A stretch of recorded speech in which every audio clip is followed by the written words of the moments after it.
तो आज बात करते हैं पत्ती के बारे में। पत्ती क्या होती है? लीफ। क्यों लीफ? क्या पार्श्व तथा चपटी संरचना होती है? क्या पत्ती क्या होती है? पार्श्व तथा चपटी संरचना होती है। कौन होती है पार्श्व तथा चपटी संरचना? पत्ती। ओके। पत्तियां कहाँ से निकलती है? पत्तियां गांठ से निकलती है। कहाँ से निकलती हैं? ये गांठ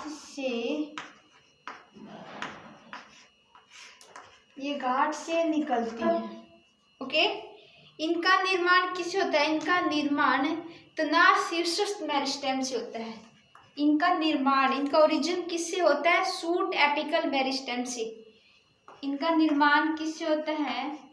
शूट एपिकल मेरिस्टेम, यानी कि शूट तना एपिकल शीर्षस्थ मेरिस्टेम। तो क्या हो गया? तना शीर्षस्थ मेरिस्टेम से। तना शीर्षस्थ मेरिस्टेम से होता है। ओके। ये क्या होती है? ये अग्राभिसारी रूप में व्यवस्थित होती है। अग्राभिसारी मतलब एक के आगे एक ऐसे। ये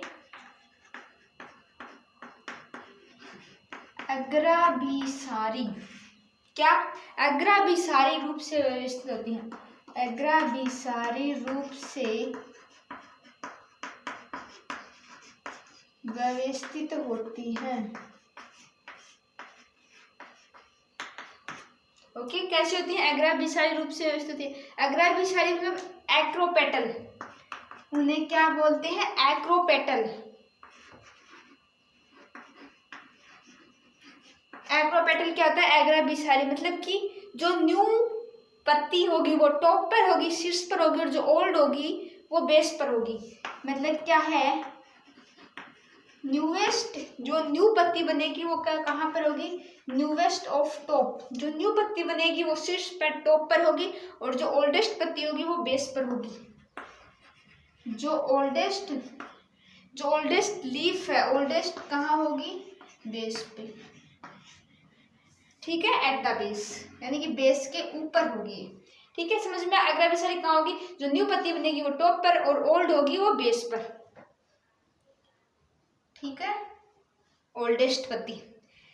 अब कैसे? जैसे कि ये कोई भी तना है। ठीक है, क्या है ये? कोई तना है। इस तने से पत्ती निकली, तो ये क्या? पुरानी पत्ती, ये नीचे होगी। नई पत्ती बनेगी वो इससे ऊपर, ये नहीं बनी ये इससे ऊपर। अब यहाँ पे क्या पाई जाती है? ये कक्षीय कली पाई जाती है। यहाँ पे क्या पाई जाती है? कक्षीय कली। ये क्या? सबसे नई पत्ती, ये सबसे न्यू पत्ती, ये क्या है? ओल्ड पत्ती। ठीक है, ये ओल्डेस्ट पत्ती हो गई। अब पत्तियों के कक्ष में क्या पाई जाती है? कक्षीय कली। मैंने अभी बताया पत्तियों के कक्ष में क्या पाई जाती है? कक्षीय कली। तो क्या पत्तियों के कक्ष में कक्षीय कली पाई जाती है? क्या पाई जाती है? कक्षीय कली पाई जाती है पत्तियों के कक्ष में। ओके। ये पादप में महत्वपूर्ण कायिक अंग है। कायिक अंग का मतलब जो पुष्पों से जिनका निर्माण नहीं होता वो क्या होते हैं? कायिक अंग होते हैं। आई बात समझ में? जिनका निर्माण पत्तियों से नहीं होता वो क्या होते हैं? कायिक अंग। तो ये क्या हो गई? ये पादप के महत्वपूर्ण कायिक अंग है। पत्तियां क्या है? ये पादप के महत्वपूर्ण कायिक अंग हैं।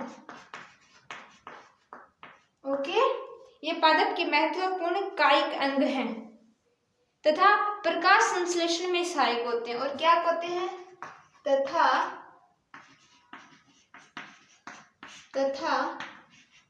प्रकाश संश्लेषण में सहायक होते हैं। क्योंकि अधिकांश प्रकाश संश्लेषण पत्तियों के द्वारा होता है। ये नहीं कि प्रकाश संश्लेषण पत्तियों से ही होता है। सिर्फ ये तने से भी हो सकता है, जड़ से भी हो सकता है, गांठ से भी हो सकता है, लेकिन मुख्य रूप से जो प्रकाश संश्लेषण होता है वो पत्तियों के द्वारा ही होता है।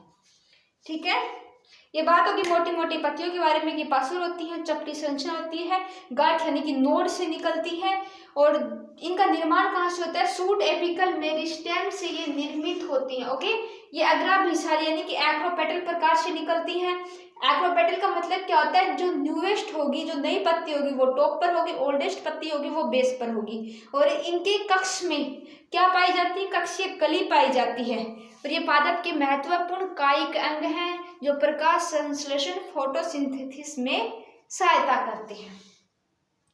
ओके, अब इसके बारे में कुछ और बात बता देती हूँ मैं। पत्ती पढ़ रहे तो पत्ती के बारे में पूरी बात तो पता होनी चाहिए ना, कि पर्णवरंत कौन सा होता है, पर्णाधार क्या होता है।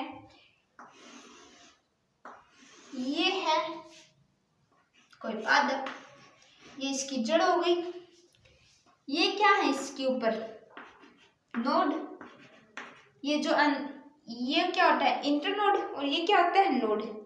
मान लो यहाँ पर एक पत्ती लगी हुई है, क्या लगी हुई है? पत्ती। ठीक है, ये पत्ती लगी हुई है, यहाँ पर ऐसी एक संरचना पाई जाती है। ओके, ये यहाँ से जो जुड़ा होता है ये क्या होता है? पर्णाधार, यानी कि जो पर्ण को आधार प्रदान करता है, पर्णाधार यानी कि लीफ बेस। क्या होता है? लीफ बेस, यानी कि जो पर्ण को आधार प्रदान करेगा वो पर्णाधार। क्या होता है? इसके द्वारा पत्ती तने या शाखा से जुड़ी होती है। क्या? इसके द्वारा पत्ती तने या शाखा से जुड़ी रहती है। ठीक है, पर्णाधार ही पत्ती को शाखा या तने से जोड़े रखता है। फिर बात करते हैं, ये जो इतना भाग है, इतना ये क्या हो गया? पर्णवरंत। क्या हो गया? पर्णवरंत। ये जो बाकी हवा में जो लहराएगा उसको हम क्या बोलते हैं? स्थारिका। क्या होता है? स्थारिका बोलते हैं इसको। लीफ लैमेली या फिर लीफ ब्लेड क्या होती है? ये जो हवा में से लहरा रहा है ना, लीफ लैमिने या फिर लीफ ब्लेड। ठीक है, ये क्या होती है? इससे सिरा तथा सिरिकाएं पाई जाती है। इसमें क्या होता है? इसमें सिरा तथा सिरिकाएं पाई जाती हैं। क्या पाई जाती है? सिरा तथा सिरिकाएं पाई जाती हैं। ओके, अब और बात कर लेते हैं। ये जो निकला हुआ है इसको क्या बोलते हैं? अनुपरण। कभी ये अनुपरण किसमें देखा जाता है? झाड़ियों में, जो बेर लगते हैं उन झाड़ियों में। झाड़ी के पौधे में अनुपरण किस में रूपांतरित होता है? कांटों में। तो झाड़ी होती है, झाड़ी में अनुपरण होता है, अनुपरण कांटे में रूपांतरित हो जाता है, कांटे में रूपांतरित हो जाता है। जो कांटा बनता है वो किससे बनता है? अनुपरण से। अनुपरण और क्या करती है? पत्ती के पर्णाधार के पास छोटी छोटी लीफ नुमा संरचना निकलती है, उसे अनुपरण कहते हैं। ये क्या होती है? पत्ती। ये क्या है? पत्ती। तो पत्ती के, ये पर्णाधार है, तो पत्ती के पर्णाधार के पास छोटी छोटी, ये क्या इस पत्ती की संरचना से छोटी है, तो छोटी छोटी लीफ नुमा संरचना निकलती है। क्या निकलती है? लीफ नुमा संरचना निकलती है, जिसे अनुपरण कहते हैं। क्या कहते हैं? उसे अनुपरण कहते हैं। ठीक है। और कोई थोड़ी इसमें बचेगा। अनुपरण बता दिया, स्थारिका बता दिया जिसमें शिरा शिरिका निकलेगा। अब पिटियोल, एक बात कर लेते हैं। पिटियोल, पिटियोल क्या होता है? ये स्थारिका को हवा में उड़ाने में हेल्प होता है। पर्णवरंत को हम क्या बोलते हैं इंग्लिश में? पिटियोल। क्या बोलते हैं? पिटियोल। पिटियोल क्या काम करता है? स्थारिका को हवा में उड़ाने का काम करता है। स्थारिका स्थारिका को हवा में रखता है, हवा में रखता है। और प्रकाश मिलने में सहायता करता है। प्रकाश मिलने में क्या करता है? सहायता करता है। यह स्थारिका को पर्णाधार से जोड़ता है। और क्या करता है? स्थारिका को पर्णाधार से जोड़ता है। ये सब काम कौन करता है? पिटियोल, पर्णवरंत। ये क्या करता है? स्थारिका को हवा में उड़ाए रखता है, उसको प्रकाश मिलने में सहायता करता है, उसको पर्णाधार से जोड़ता है। ये सारा किसका काम होता है? पर्णवरंत का। और अनुपरण का रूपांतरण कांटे के रूप में किसमें पाया जाता है? झाड़ी में। ठीक है। अब कुछ और बातें कर लेते हैं, एक बीजपत्री बात। ठीक है, इतना समझ में आ गया? ये सब उतार लेना या फिर स्क्रीनशॉट ले लेना। ठीक है।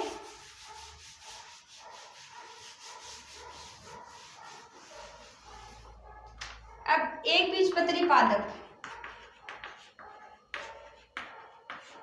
एक बीजपत्री पादप जैसे कि क्या? गेहूं। गेहूं में क्या होता है? ये है कोई भी गेहूं में नोड पाए जाते हैं। गेहूं में पत्तियां कैसी होती हैं? मतलब एक बीजपत्री में ये ऐसे इसको कवर किए होती हैं।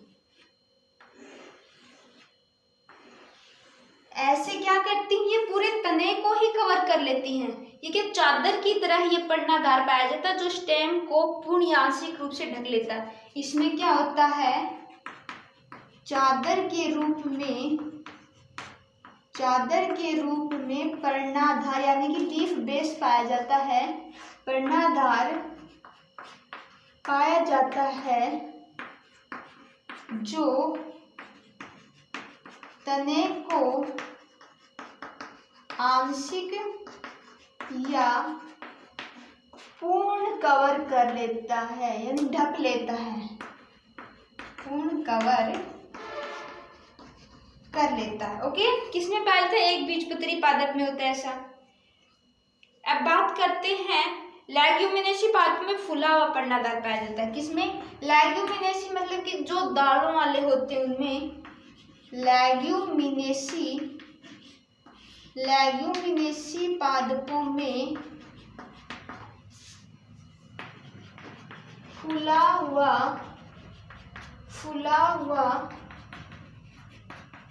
पर्णाधार पाया जाता है। क्या पाया जाता है? फूला हुआ पर्णाधार पाया जाता है। और उसको हम क्या बोलते हैं? पर्णवरंत तल्प, जिसे हम क्या बोलते हैं? पर्णवरंत तल्प। ठीक है, क्या होता है? पर्णवरंत तल्प। इसको पल्विनस, इंग्लिश में पल्विनस। ओके, पल्विनस, उसे पर्णवरंत तल्प कहते हैं। तो पर्णवरंत तल्प किसमें बनता है? लेग्यूमिनेसी पादपों में। जैसे कि ये है, ये कोई लेग्यूमिनेसी पादप है। ये क्या होता है? पर्णवरंत तल्प उस पर्णाधार का रूपांतरण होता है। ये जिस प्रकार अनुपरण का रूपांतरण बना था कांटा, उसी प्रकार ये पर्णाधार का रूपांतरण होता है पर्णवरंत तल्प। इसमें क्या है? नोड है, ये पत्ती है, ये क्या? पत्ती है। तो यहाँ पर ऐसे फूला हुआ पर्णाधार पाया जाएगा जिसको पर्णवरंत तल्प बोलते हैं। और अब एक बात और, ये ठीक है, इतना हो गया। अभी बात करते हैं नींबू में। नींबू में भी पर्णाधार का पाया जाता है। उसमें कैसा होता है? विंग्ड पिटियोल पाया जाता है। उसमें कैसा होता है? Winged petiole. विंग पिटियोल मतलब कि पंखनुमा पर्णाधार। कैसा होता है? पंखनुमा पर्णाधार पाया जाता है। ठीक है, पर पंखनुमा पर्णधार कैसे, ये क्या है, नोड हो गए, यहाँ पे ये ऐसा पाया जाएगा, ऐसा, और यहाँ से फिर पत्ती का निर्माण होता है। ठीक है, बात हो गई। तो एक बीजपत्री पादप गेहूं, उसमें क्या, ये जो पर्णाधार होता है वो चादर के जैसे होता है, चादर का रूप करके तने को पूर्ण आंशिक ढक लेते हैं। लेग्यूमिनेसी पादप में पर्णाधार फुला पाया जाता है, जो जिसे आप पर्णवरंध्र तल बोलते हैं, पर्णाधार का रूपांतरण होता है। और नींबू में जो पर्णाधार होता है वो विंग्ड पिटियोल होता है, यानी कि पंख के जैसी उसकी संरचना होती है। तो आज ये पत्ती के बारे में बेसिक बातें हैं। कल बात करेंगे शिरा विन्यास कि कितने प्रकार के होते हैं शिरा विन्यास। ठीक है, all the best, thank you.